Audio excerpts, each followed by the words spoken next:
Interest in climate change and ambition to act on climate change has been growing over the years.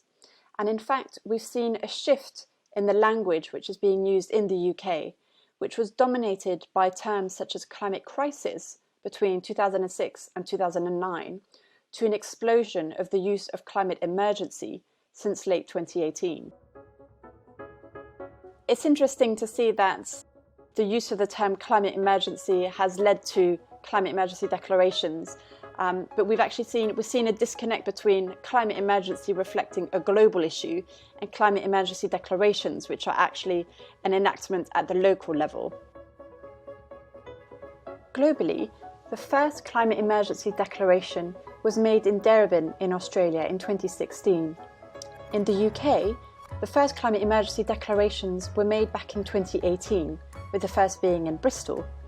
And UK Parliament declared a climate emergency in May 2019. There is strong, vibrant and broad-based support for climate action at the local level in the UK.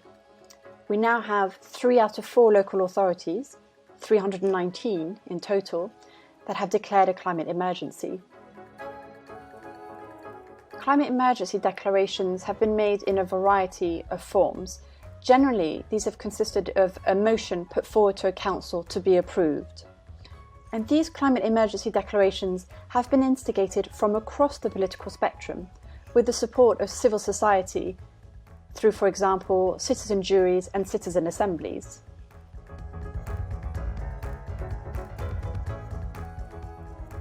And what we found is that there are actually 4 ways in which local governments came about declaring their emergencies. Some of them would have resulted from active action from above. So, for example, a local council putting a motion forward to get this declaration approved. Or it may have adopted more of a passive approach from this level, where, for example, competing parties would have pushed for such a motion to go forward. We might have also seen pushing from across that level, where actors working across the boroughs or civil society organisations, for example, would be pushing more and more for a council to take a climate emergency declaration seriously.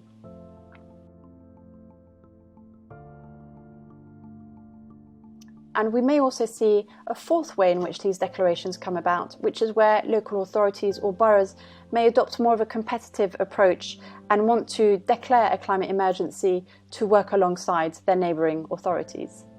We have seen in our analysis at the Grantham Research Institute that some of these declarations are very similar in the text that they've adopted, which suggests that perhaps a template has been used to ensure consistency across the text of these declarations all over the country.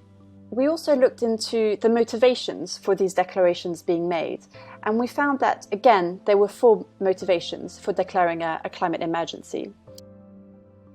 These were either a statement of intent for further climate action, a way of coordinating local agencies, they could be a stimulant for local action on climate change, or they were seen as a political gesture on climate action. Generally, the declaration text for these climate emergencies, they tend to state that there's a problem, and they don't go into much more detail than that. They don't provide any concrete plans of what a council will do in response to that declaration. The declaration by some people has been seen as a bit of a symbolic gesture, but they do mean then that a number of local authorities are on an even footing, and they're all stating as part of this general narrative that we need to declare a climate emergency, we recognise that this is a problem and we're going to do something about it. By the end of 2020, only 45% of local authorities had followed up these climate emergency declarations with a climate action plan. In analysing the climate emergency declarations that have been made, we do see a significant variation in the scope, the content and ambitions of each of these declarations. When we talk about mitigation, we mean the reduction of emissions from a variety of sources from across different sectors, so whether that's transport, energy, housing, buildings. For example, this could mean the reduction in private car use and encouraging people to walk and cycle more or use public transport. Or this could mean encouraging people to reduce their energy use or adopting more efficient ways of using their energy.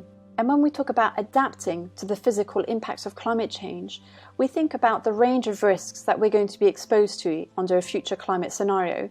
So for example, in the UK, we're more likely to experience wetter, colder winters and hotter, drier summers. Britain sweltered through a day of extreme temperatures. So it has been extremely hot out there with record-breaking temperatures across the UK. This winter has been exceptional.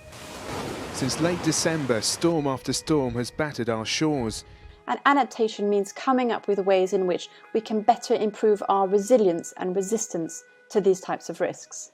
Very few of them, less than 12%, look at adaptation and looking at how they can address some of the risks of climate change that they're exposed to. So this is what we want to see in the next stage of this work, to look at the climate action plans and the extent to which they cover both mitigation, so the reduction of emissions, and adaptation to these different climate risks. The stated intention is ambitious across these declarations, but it can be thwarted for some councils by, for example, a lack of resource, a lack of skill or capacity to deliver.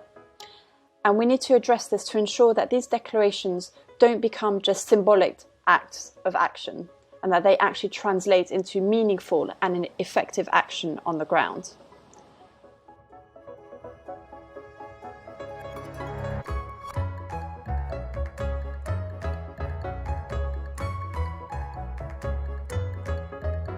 In the event, we'll want to explore the range of resources that are required to deliver on the declarations, and also understand better the complexities surrounding this.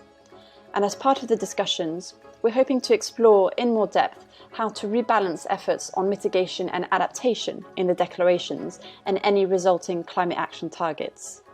Looking ahead, when it comes to the implementation of the climate emergency declarations and any resulting climate action plans, the next stage involves ensuring that the mandate established by local councils does translate into ambitious and effective action on the ground.